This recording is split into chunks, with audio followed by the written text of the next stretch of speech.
Hello, students. We would be discussing the short story God Sees the Truth But Waits, that is by Leo Tolstoy. Before going into the discussion of the short story, let's take a look at the biography of the author. Lev Nikolaevich Tolstoy is actually referred commonly as Leo Tolstoy. As we all know that he is a Russian author. He wrote various novels, novellas, short stories, plays, and essays concerning philosophical, moral, and religious themes. In the 1870s, Tolstoy experienced a sort of a profound moral crisis, and this followed by what he regarded as an equally profound spiritual awakening. His works include the novels War and Peace, I'm sure all of us know that, as well as Anna Karenina, and novellas such as Haji Murad and Death of Ivan Ilyich.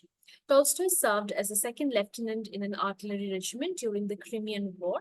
And, these experiences which he had as a soldier was recounted in one of his works, which is called the Sevastopol Sketches. His experiences in the battle gave him raw material for the realistic kind of depiction of the horrors of war in some of his later works as well. Tolstoy received praise from countless of authors and critics both during his lifetime as well as afterwards, even to this day. And Virginia Woolf, famous author from the modernist era, she called Tolstoy as the greatest of all novelists. His ideas on nonviolent resistance, expressed in such works as The Kingdom of God is Within You, published in the year 1894, had a profound effect on pivotal 20th century thinkers and figures, leaders as Mahatma Gandhi, Martin Luther King Jr., and others. Now let's take a close look into the short story. The English translations of the short story were also published under the titles The Confessed Crime, Exiled to Siberia, and The Long Exile. The short story was published first in the year 1872. Now, the story is about a man who was sent to prison for a murder he did not commit. It takes a form of parable of forgiveness. In the Russian town of Vladimir, you have the protagonist, Ivan Dmitrich Aksionov, who lives as a successful merchant with his wife and young children. Before his marriage, he was a very happy go lucky person. He would drink and have fun with his friends. But after his marriage, he becomes a very sober person. Now, one summer, as Aksionov sets off for Nizhny Fair to sell his goods, because he's a merchant, and he sets himself to go for this Nizhny Fair, sell his good, and make money there. His wife warns him to not take this journey because she has a nightmare in which she sees that the husband is becoming very old and he's very sort of disheveled and coming back from a journey. So Aksenov laughs at this premonition of his wife, and while she thinks that this is a sign of ill omen, Aksenov still takes the journey. Halfway to the town, Aksenov encounters a fellow merchant whom he befriends and stops for the night at an inn, and they stay in adjoining rooms. Now, the next day, Aksenov starts his journey really early. After about 25 miles, he stops to feed his horses so that they also garner some energy to take the journey forward. But right then, what happens? There are two police officers who arrive. They start questioning Aksionov, and they reveal to him that the merchant whom he was just staying with adjoining rooms is found dead with his throat slit. Now, since the two rooms were just next to each other, it seems only natural that Aksionov might have something to do with this. He might know something. So, therefore, they start questioning him a little rigorously. Now, Aksionov at this moment, trembles with fear when the official searches his belongings, and they find a blood-stained knife. Aksionov hence is imprisoned, and his wife trembles to see him dressed as a criminal afterwards. He even asks his wife to appeal to the Tsar. Tsar is the king, head of the state. However, this appeal is not granted, and his wife even starts questioning him. She doesn't believe him completely. To this, Aksionov is completely taken aback and he also weeps at the situation. He then thinks to himself that, probably only God knows the truth, and, this is probably his destiny, his fate, and he should accept it as it is. Moving on to the story, we see that he is sentenced to Siberia for 26 years. It's an extreme kind of weather situation. Sometimes convicts are also, torturously flogged over there. So he goes through all these experiences, but he still keeps faith in God and turns supremely spiritual. He flogs and he works there in the Siberian mines as well. Years go by, and Aksionov has become a very pious sort of man, very religious sort of man. And people respect him for, for the kind of, faith he has in God and the kind of, just and fair attitude that he has, perspective that he has towards everything. He's become old. His hair has grayed and he has a very feeble structure now. Now, one day there is a new inmate in the jail. His name is Makar Samyonich. Now, this person hails from the same village from as Aksionov's. Now, Samyonich gives an account of what brought him to Siberia.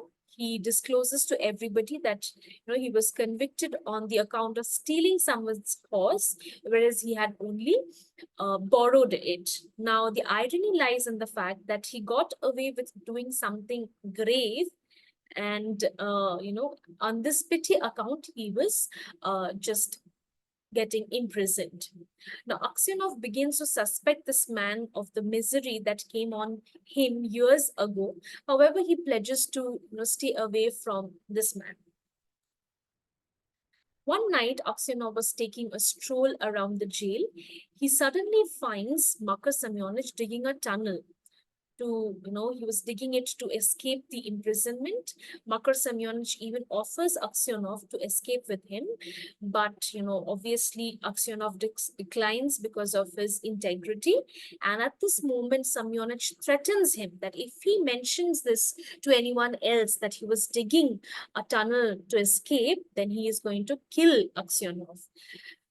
The next day, the police officers discover the tunnel, and the prisoners are asked questions. Various sort of, interrogation happens, and nobody admits to have any knowledge about this because they're also fearful that if a fellow prison inmate, is caught, then he is going to be extremely tortured. So they also think of, though they had some kind of, knowledge or some kind of insight into this, they thought it's better to keep quiet.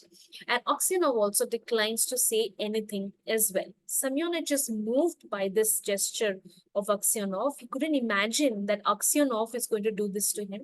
The same night, he confesses everything in front of Aksionov and in deep repentance seeks his forgiveness. It was him because of whom Aksionov was in jail for all these years. It was him who killed the fellow merchant who was just residing in the very next room of Aksionov that night long, long ago.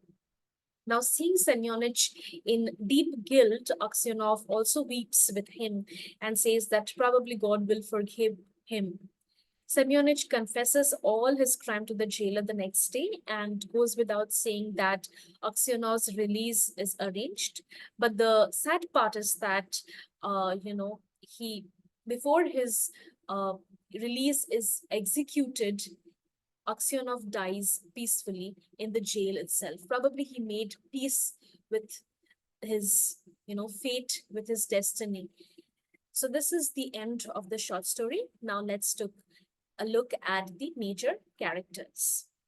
The protagonist is Ivan Dmitrich Aksionov, around whom the story revolves. Then we have his wife, who fails to see the truth of Aksionov. Then we have the fellow merchant, whose murder is what Aksionov is accused with. Then we see the police officers who search Aksionov's, baggage and things. There are the other prison inmates who hail Aksionov as sort of a saintly figure in the jail premises. We have the jailer and other officers at the later stage. And lastly, we have Makar Semyonich, who is the real convict in this short story. Now let's discuss the essential themes. The first and foremost theme would be injustice. Tolstoy tries to document the then contemporary problem of, justice or the judiciary system in Russia. The police makes negligible effort to investigate the other subjects and, try to, bring out the actual matter to the forefront. They fail to do so. They fail to understand the real convict and then punish him accordingly. So he tries to put across this message, this falsity of injustice in the Russian system of, judiciary in those days. Then we have the theme of faith. He was deeply influenced by Christian values of divine judgment, and therefore, in this short story, this element comes to the forefront. When the justice system of this world, controlled by flawed human beings, fails Aksionov, he puts his faith in God's plan. He knows that only God knows the truth about him, and thus God is the only authority to whom he should appeal.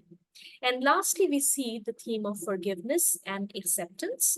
The readings of lives of saints transform Aksionov and releases him from the burdens and anxieties one suffers while living in a mundane life. He's easily able to forgive Semyonich, who practically ruined his entire life. He accepts the way his life turned out, he accepts his fate, and dedicates his life to the service of God. So that's the end of the short story. This is Leo Tolstoy, and I hope you all study really well.